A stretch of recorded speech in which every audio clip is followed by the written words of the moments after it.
Apesar de toda a maldade e problemas que enfrentamos neste mundo, a cada episódio que passa, a compreensão de uma verdade bíblica serve para lhe aproximar mais de Deus e a compreensão de um plano maior de Deus para as nossas vidas.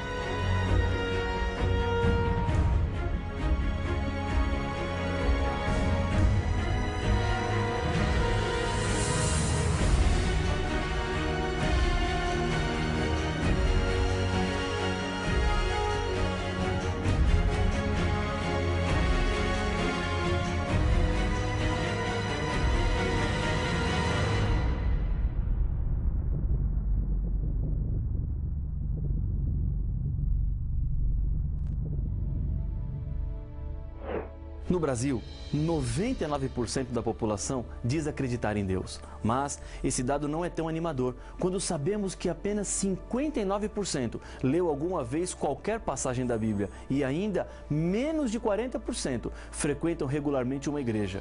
Isso era exatamente o que o diabo queria, um Deus de nome, que o homem relaciona-se sem nenhum tipo de compromisso. No estudo anterior, vimos que o sexto selo do Apocalipse nos ajuda a descobrir quando começaria o tempo do fim na história deste mundo, e com isso, a proximidade da volta de Jesus.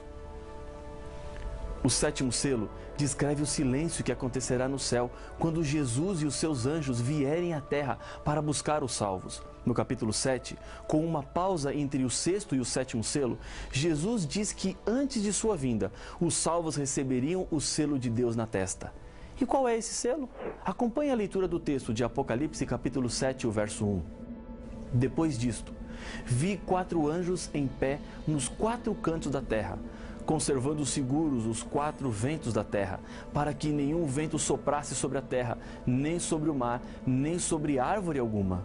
Os símbolos do Apocalipse precisam ser interpretados para entendermos o que é que está acontecendo neste momento que o texto bíblico descreve. Os ventos significam guerras, conforme está escrito em Jeremias capítulo 51, versos 1 e 2. Eis que levantarei um vento destruidor contra a Babilônia. Enviarei padejadores contra a Babilônia, que a padejarão e despojarão a sua terra. A guerra que Apocalipse 7 descreve viria dos 4 pontos cardeais da terra, ou seja, será uma guerra que atingirá todo o mundo. O verso 2 continua explicando a visão. Vi outro anjo que subia do nascente do sol, tendo o selo do Deus vivo, e clamou em grande voz aos 4 anjos, aqueles aos quais fora dado fazer dano à terra e ao mar, dizendo: não danifiqueis nem a terra, nem o mar, nem as árvores, até selarmos na fronte os servos do nosso Deus. Apocalipse capítulo 7, versos 2 e 3. Nas 2 grandes guerras mundiais, mais de 70 milhões de pessoas perderam a vida. Embora fossem guerras grandes e sangrentas, a terra não foi danificada como um todo, nem a vida marítima, nem o reino vegetal. Os anjos estão segurando ventos que farão com que a terra fique completamente envolvida pela maldade humana, que se manifestará de diversas maneiras. E esses ventos estão seguros até o momento em que todos os fiéis receberem de Deus um selo. Em 1961, no auge da Guerra Fria, os jornais publicaram a denúncia do senador australiano Thomas Morrow, assinalando que os Estados Unidos quase destruíram o mundo quando a rede automática de alarme contra ataques de foguetes em Nova York registrou erradamente um sinal de que um foguete havia sido disparado da Rússia contra os Estados Unidos. Morrow disse que, felizmente, um canadense que estava nos controles neste momento não apertou o botão para enviar um foguete contra a Rússia. Essa dúvida salvou o mundo, porque o erro poderia ter provocado um ataque dos Estados Unidos à Rússia, e esta naturalmente teria respondido. O alarme falso foi provocado por um sinal que rebateu na Lua. Ainda hoje, existe certa tensão quando o assunto são bombas atômicas. Acertos internacionais regulam normas, mas alguns países buscam desenvolver essa poderosa arma, como a Coreia do Norte e Irã, gerando um clima de insegurança em muitas nações do mundo. A Bíblia nos diz que o mundo terá fim, mas não será por causa de nenhuma guerra mundial provocada pelo ser humano. A volta de Jesus é o fim da história deste mundo. E antes de Jesus voltar, os salvos já estão marcados como separados. Em Isaías capítulo 8, verso 16, a Bíblia nos diz onde está o seu selo. Resguarda o testemunho, sela a lei no coração dos meus discípulos. Apocalipse 7 diz que o selo é aplicado sobre aqueles que já estão convertidos. Em outras palavras, aqueles que estão vivendo de acordo com a lei de Deus, procurando ser obedientes aos 10 mandamentos a cada dia. O selo era algo muito comum na época em que a Bíblia foi escrita. Ele dava autenticidade e importância onde era colocado. Um selo deveria conter 3 elementos básicos: nome do governador, cargo que ocupa, território do seu domínio. No 4º mandamento da lei de Deus, os 3 elementos são encontrados juntos. Ali Deus havia colocado o seu selo. O texto está em Êxodo capítulo 20, versos 8, 9, 10 e 11. Lembra-te do dia de sábado para o santificar. 6 dias trabalharás e farás toda a tua obra, mas o 7º dia é o sábado do Senhor teu Deus. Não farás nenhum trabalho, nem tu, nem o teu filho, nem a tua filha, nem o teu servo, nem a tua serva, nem o teu animal, nem o forasteiro das tuas portas para dentro. Porque em 6 dias fez o Senhor os céus e a terra, o mar e tudo o que neles há. E ao 7º dia descansou. Por isso, o Senhor abençoou o dia de sábado e o santificou. O selo de Deus. Nome: Senhor, o teu Deus. Cargo: Criador de todas as coisas. Território: Universo. Ezequiel capítulo 20, verso 12, confirma o texto dizendo: também lhes dei os meus sábados, para servirem de sinal entre mim e eles, para que soubessem que eu sou o Senhor que os santifica. O ato de o selo ser colocado na testa dos salvos representa, na verdade, a mente que está por trás. Ou seja, serão selados aqueles que aceitarem de verdade a vontade de Deus para a sua vida. O selo de Deus na lei demonstra a autoridade de quem fez a lei. O selo na testa representa a quem pertence àquela pessoa. É como colocar o seu nome em um livro. Ele não é mais igual aos outros. Ele lhe pertence. Deus faz também assim, coloca um selo sobre aqueles que são dele e no momento da volta de Jesus levará para a eternidade os salvos. O diabo nos roubou, mas Jesus não é um ladrão. Ele não pega o que não é dele. Para poder transformar a sua vida, Jesus nos comprou com o seu sangue. O diabo quer nos matar, porque o salário do pecado é a morte. Mas não precisa ser a sua morte, porque Jesus já morreu no seu lugar. Você pode rejeitar o selo de Deus. E se você fizer essa loucura, Jesus não terá direito de propriedade sobre você e sua vida. Em Isaías 56, uma profecia demonstra que os que não eram judeus seriam conhecidos ao se unirem ao povo de Deus pela obediência. Acompanhe a leitura dos 7 primeiros versos. Assim diz o Senhor: mantende o juízo e fazei justiça, porque a minha salvação está prestes a vir e a minha justiça prestes a manifestar-se. Bem-aventurado o homem que faz isso, e o filho do homem que nisto se firma, que se guarda de profanar o sábado e guarda a sua mão de cometer algum mal. Não fale o estrangeiro que se houver chegado ao Senhor, dizendo: o Senhor, com efeito, me separará do seu povo. Nem tampouco diga o eunuco: eis que eu sou uma árvore seca, porque assim diz o Senhor aos eunucos que guardam os meus sábados e escolhem aquilo que me agrada e abraçam a minha aliança. Darei na minha casa e dentro dos meus muros um memorial e um nome melhor do que filhos e filhas. Um nome eterno darei a cada um deles, que nunca se apagará. Aos estrangeiros que se chegam ao Senhor para o servirem e para o amarem, o nome do Senhor, sendo deste modo servos seus, sim, todos que guardam o sábado, não o profanando, e abraçam a minha aliança, também os levarei ao meu santo monte e os alegrarei na minha casa de oração. Os seus holocaustos e os seus sacrifícios serão aceitos no meu altar, porque a minha casa será chamada casa de oração para todos os povos. Isaías 56, versos de 1 a 7. Isaías deixa evidente que o sinal é para todas as pessoas, independente de sexo, nacionalidade, raça ou qualquer diferença humana. Jesus usou o contexto de Isaías 61, quando purificou o templo, expulsando aqueles que estavam comprando e vendendo, fazendo da casa de oração uma casa de comércio. Isso demonstra que os propósitos e princípios de Deus não mudam. Sábado para todos os povos e casa de oração para todos os povos representam verdades de Deus para todos os tempos. Quando Jesus esteve aqui na terra como um ser humano, a Bíblia diz que ele tinha um hábito. Veja o que está escrito no Evangelho de Lucas, no capítulo 4, verso 16. Indo para Nazaré, onde fora criado, entrou num sábado na sinagoga, segundo o seu costume, e levantou-se para ler. A cada semana, todos os sábados, Jesus estava na sinagoga.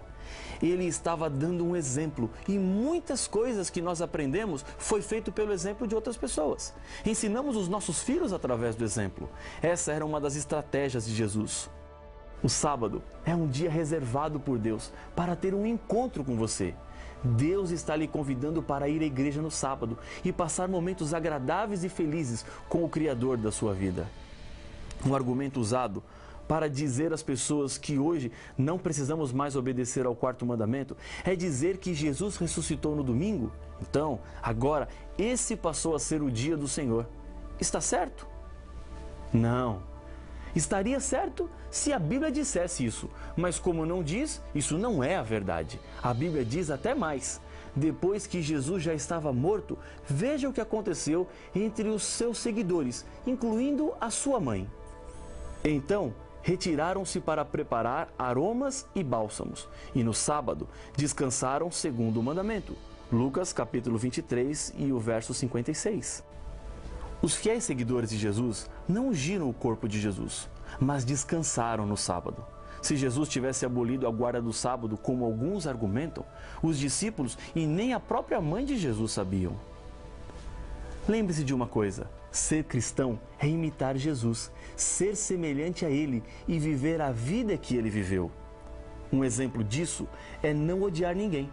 Jesus, quando estava morrendo na cruz, pediu para que Deus perdoasse aquelas pessoas, pois elas não sabiam o que estavam fazendo.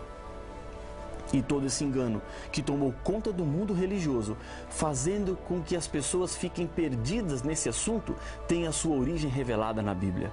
Daniel, capítulo 7, verso 25, fala de um poder que se levantaria contra Deus. Se você tiver uma Bíblia, acompanhe comigo a leitura do texto. Isso é muito importante.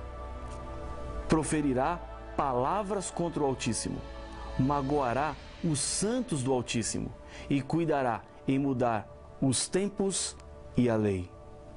Jesus, no começo do Sermão do Monte, esclarece no verso 17 do capítulo 5 de Mateus que ele não tinha vindo à terra para mudar a lei, mas sim para cumprir.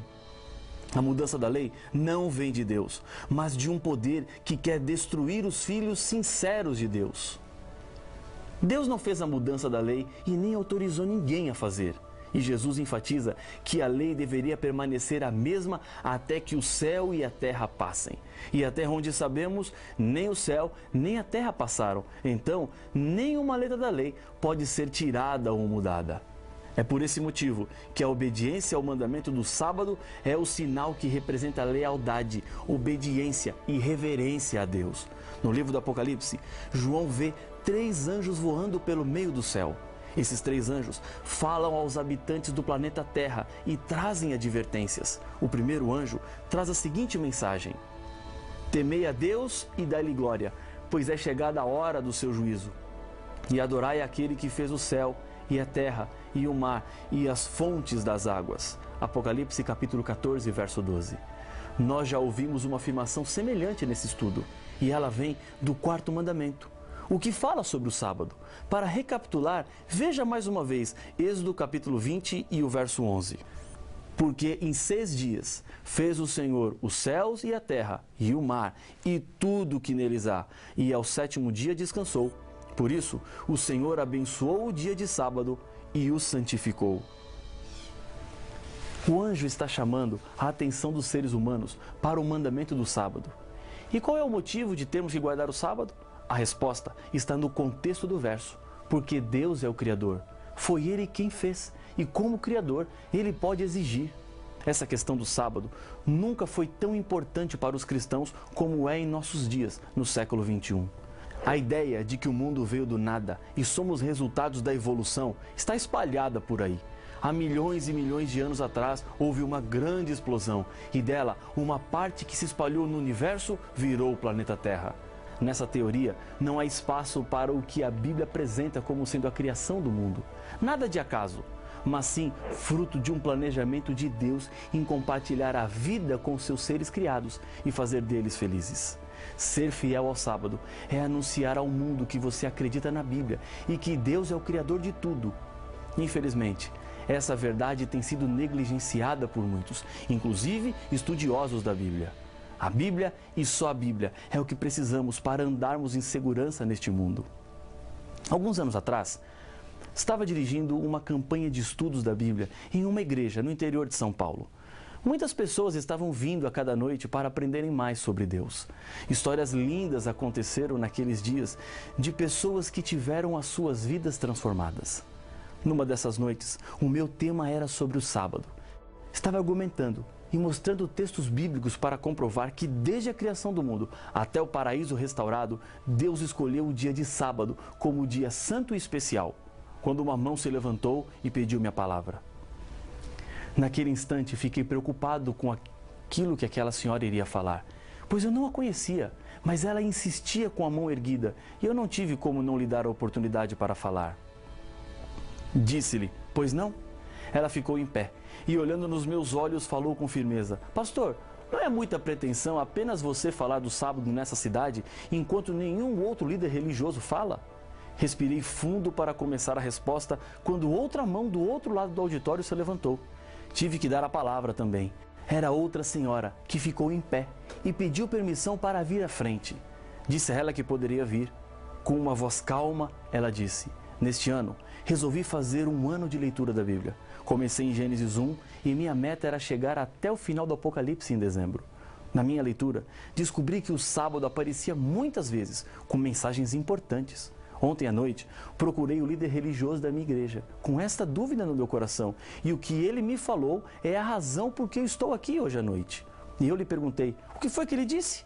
Ela então completou, ele falou-me que, na verdade, a Bíblia fala da guarda do sábado, mas eles não poderiam ensinar isso lá, porque senão a igreja ficaria vazia. Você está entendendo o que eu estou querendo lhe dizer? Não estou falando que é fácil, estou lhe dizendo a verdade. Mais do que isso, quando você quer fazer a vontade de Deus, Ele proporciona os meios para você conseguir. Tenho sido testemunha de histórias impressionantes e o mesmo Deus quer fazer na sua vida. Não tenha dúvida disso. Decida agora fazer a vontade de Deus e ser fiel ao sábado bíblico. E eu tenho certeza que as bênçãos do Senhor repousarão sobre a sua vida. Se esse é o seu desejo, se essa é a sua decisão, ore comigo. Senhor, obrigado pelas claras mensagens que temos em Tua Palavra.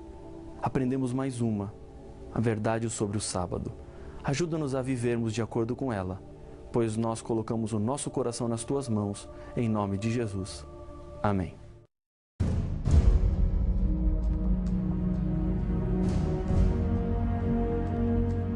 O que faz um dia santo é o fato de Deus santificá-lo. E a Bíblia nos revela que o único dia que Deus santificou foi o dia de sábado. Então, se o domingo não é um dia santificado, por que muitos o guardam? Onde temos provas que o domingo não é o dia de guarda? Para saber as respostas, não perca o próximo episódio de Apocalipse, o fim revelado.